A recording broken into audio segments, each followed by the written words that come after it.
I'm John Cooper, a member of Culver City Foshay Masonic Lodge, number 467. I am a man who builds relationships, who develops himself, and who hopefully inspires others to do the same. I'm still trying to find out who I am, and that might be one of the reasons why I became a Mason. I am a Freemason who has traveled from the west to the east in search of light. I began my journey with Freemasonry at the age of 15 with the Order of Demolay. I know that I'm a father. I know that I'm a DJ. I know that I'm a Mason. I'm very proud of my beginning years in Freemasonry in this Masonic community. The friends that I have made along the way have helped me to understand the meaning of Masonry and how it can transform any man's life who is willing to incorporate its teachings into his inmost being. When one approaches the portals of Freemasonry, he stands as the profane before a sacred edifice. We see within the chamber dreary articles intended to incite the mind to view a past forgotten, too often leaving behind it debris and dross-like material. The elements of the chamber of reflection are many. The more obviously visible items are a table or a scriptorium, before which the postulant sits to write, and a parchment, of course, on which he can record the meditations of his heart. There's an hourglass to determine the time that he should spend reflecting within the chamber. There's very noticeably a skull and crossbones. These represent the fact that we are all reduced to the same state at death, and we are all equal. We are all at one and the same upon death. There are smaller items noted: salt, mercury, and sulfur. These can represent our most crystalline aspects of our nature. Somewhere on the wall, there is posted a sign.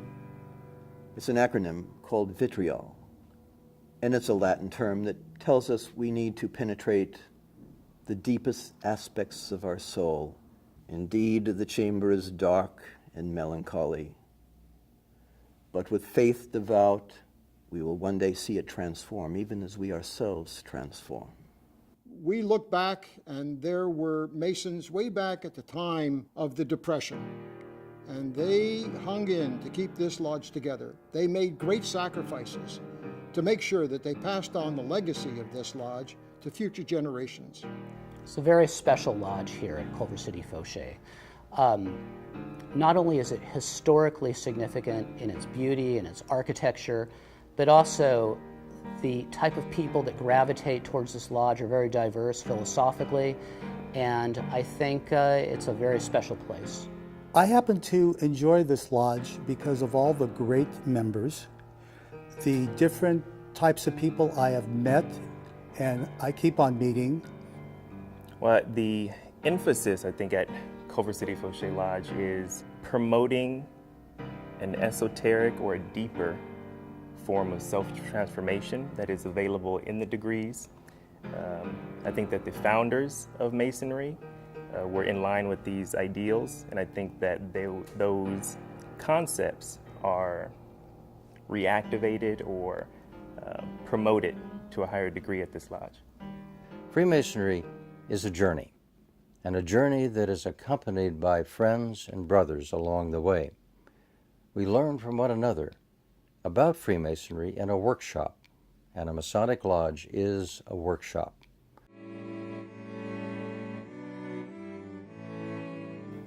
Currently, I hold the station of Provisional Tyler. I currently am the secretary of the lodge. And I serve as the organist of the lodge. I have been the treasurer for 21 years. I currently hold the station of Junior Warden. I currently am the senior warden of the lodge. I currently hold the station of Worshipful Master. The function of my station as musician is to wear the lyre to symbolize the harmony of the universe. I assist the Worshipful Master in bringing the lodge from labor to refreshment and from refreshment to labor again. My function as the secretary is to observe the will and pleasure of the Worshipful Master. The symbol of my station is the keys.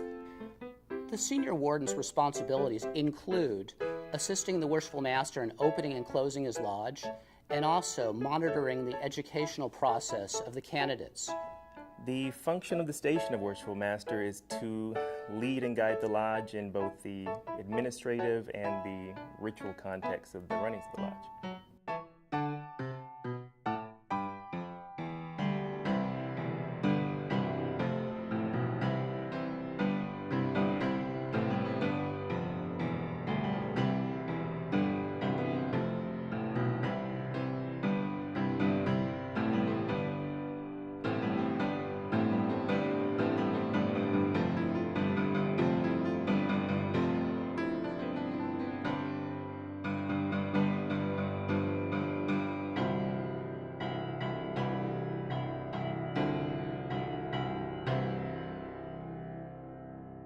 I am a man who promotes ideals, that builds relationships, and who develops himself in a way that hopefully inspires others to do the same. Very often I get asked about the stones that are seen quite visibly within the temple room. We call them the rough and perfect ashlars. The rough ashlar is a stone taken from the quarry. First, we must understand that every stone begins in a quarry without any distinction. It's part of a massive heap of rock. It is left for the stone cutters to cut loose and begin to work on each individual stone. When the stone is perfected, we call it the perfect ashlar, and it is fit to be placed upon the foundation, where once again it will be unified with all the previous stones.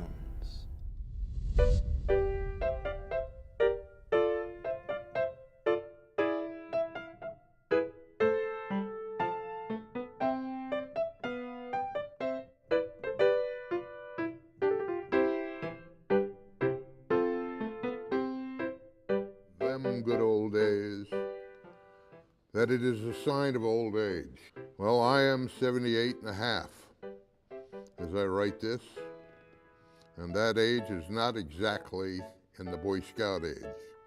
And I shall enjoy thinking back on the days in Masonry when there was so much genuine brotherhood and clean and close friendships. But about Culver City Lodge, there are 20 of us charter members, minimum requirement for dispensation to open a lodge of free and accepted Masons. That was in 1917. Time flowed onward and Culver City Lodge and its brothers moved forward with it, up to the year 1928, when that cornerstone for the temple was laid and the building was erected. Some years later, we merged with another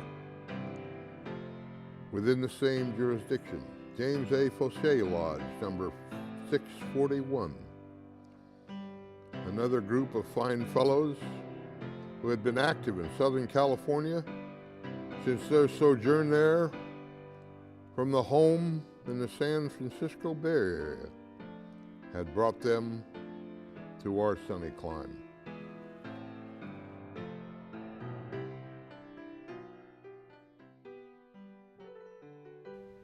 A Mason's ways are a type of existence, and his persistence is as the days are of men in the world. Le futur se passe en dedans. Les circonstances ou la peine.